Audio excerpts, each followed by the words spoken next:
Okay, you guys, so I started working on this, and part of it is for me to make the mistakes and then let you know. So hopefully it'll go easier when you go to do it. So I wanted to tell you what happened. I went to press the batting and get the backing all pressed down and folded over for me to hand stitch it. And when I did, let me bring you down again. It's not bad, but let me show you. This, when I ironed it out, this side was flapping over just a little bit. Can you see that? It was a little bit bigger. I should have stitched it tighter together. And, this might happen on one or all of them. So what I did is I ironed it with a little fold in it. And then what I'm going to do, because I didn't want it to be all bunched up when I go wash it and have it look. So I did iron it with a fold flat. And then I'm going to come back in the same color thread, and I'm just going to do a little whip stitch down that line, because the whole idea is that you don't see, I guess any quilting parts. Like I thought, well, I could just stitch over that, but I'm not going to. I don't want it to look like there's any machine stitching on here on the front, just the hand stitching. So I'm going to do a little slip stitch, that running slip stitch, hidden stitch. And I mean, it looks fine the way it is, but I know when it gets washed, it's going to get all crinkled up, and that's going to be looser than I want right there. Okay, then on this side, I'll show you before I get it stitched all the way down. That is what those stitches looked like. I did a double thread. It is better, I think, to just chop it the way that girl shows in the tutorial, because with it being stretchy, it does pull together nicely. If there's too much and it gets overlapped, it's going to be really bumpy. I just press that side down, and then I turn this over, and I'm going to stitch that right down. And I think because of, I am happy that I used all the same fabric this time. I was thinking about doing each block different fabric in the back, but I'm happy that I'm doing it this way, because when I stitch this together, you're not even going to see it. I am using that heavier quilt thread again. I'm doing a single strand, but I did it long because I just want it to be in one piece all the way down. I do use beeswax when I have a really long piece like that. I usually do use beeswax, I guess, when I'm cross-stitching and stitching this way. Look how cute that pomegranate is. These are really nice, solid beeswax that I get from the Thread Gatherer, which is Cece on her Etsy shop. And I'm thinking $6, $7, $8, but they last a really long time. And look how cute they are. So I did do that. I am just keeping it laying flat. That is how I do my quilting stitches too, by the way. I know a lot of you watch Kate. You know how Kate lays hers down on the table and just stitches. I lay mine on my big wooden coffee table, and I just jab into the wood and keep stitching. And it's just a table I can do that with. So on here I have the mat underneath, and I'm going to do the same thing. It's I'm just doing that little hidden running stitch. I'm just holding it flat. And of course that got tangled. I have a whole knot in there. Okay, girls, guys, hang on. Let me get that out if I can. Okay, that worked. That is really long. Okay, and I'm just going to keep going, and I guess that's the proper thing to do, is to, say girls and guys, to be politically correct. I really don't think any guys are watching me on YouTube, but I guess you never know. If they are, that would be kind of fun. So, I don't know if I told you guys this, but I know my gram did that. And I find that I do that after I take a stitch. I like slap it and smooth it out. I think my gram did that when she cross-stitched and sewed, and I learned from her, so I think I do that just from watching her.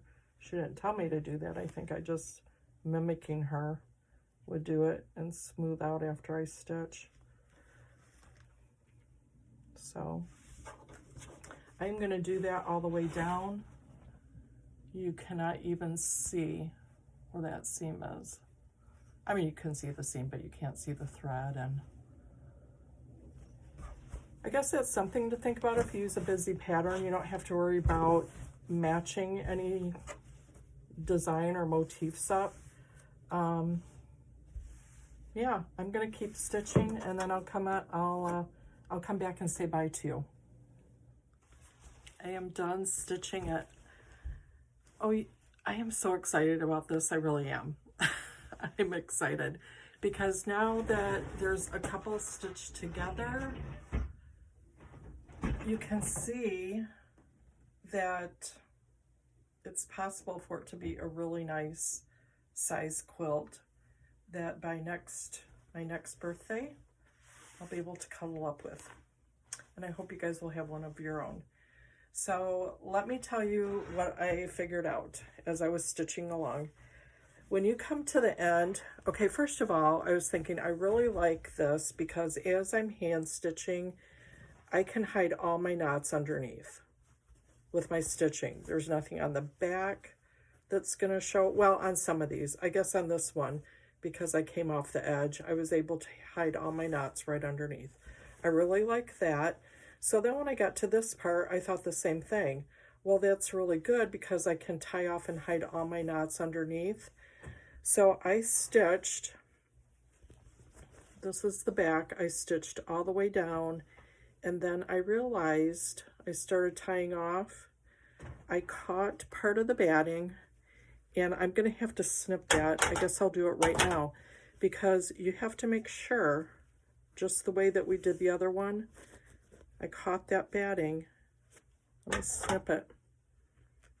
I'm going to have to go back and redo some stitches to reinforce that, but you have to make sure that this is going to be away from this so that when we come to do those seams here, that's not going to be stuck together. It might not make a difference. This is the one that really has to be free. No, the batting is too, because we have to hold it up and cut it. So yeah, I did need to cut that off. So I'm going to come back and reinforce that I just snipped. And we are going to call it Block of the Month. Now let me hold up my pinwheel again. I'll show you that one. And you can see how pretty that's going to be all together. Okay, that's going to be the other end. So this one will be next to this one. I am trying to add a lot of different tones in there. I don't want it to match because when you look at it, I want it to be interesting and fun and show all these different tones. So next time you see it, that third one will be stitched on, and I'll have the hexie flowers on there. Sorry, I didn't mean to bend over. Hope there wasn't anything up there that you could see. Like a bird nest or I don't know what. Anyway, I think it's time for me to go sit with some wine and cross stitch. I was going to tell you something, but now I can't remember what it was. I don't remember. Maybe I was thinking about From Shirley's Cottage, something from my mom. If I remember, I'll tell you when I read From Shirley's Cottage. Otherwise, you guys, thanks so much for being here with me today. You know I love sewing with you. And I'm just looking to see what that's going to look like. And I guess that's all. Just have a really, really good day. I will see you next week. Maybe I was going to talk about next week. Oh, floss tube. Kind of number 3. Oh, I know what I was going to tell you. How could I even forget? Duh. How could I forget this? I'm so excited. Mike, Paige and her husband Chris and Hadley and Reed live in Eagle, Idaho, outside of Boise. I used to live there. I don't know if I told you guys that before. When I go, there's going to be a couple surprises that I have planned for when I go out there. But the most exciting thing is that Jim got me a ticket today to surprise me. I've had both vaccines now, and my daughter Paige is actually diabetic, so is her dad. And that's a story in itself because she didn't find out till she was an adult that she had late onset adult diabetes, and she got really, really sick in her early 30s. And anyway, she's had her first vaccine. She's going to get her second one because she is, you know, at high risk. And so I get to go see my kids. I have not seen them for a year and a half.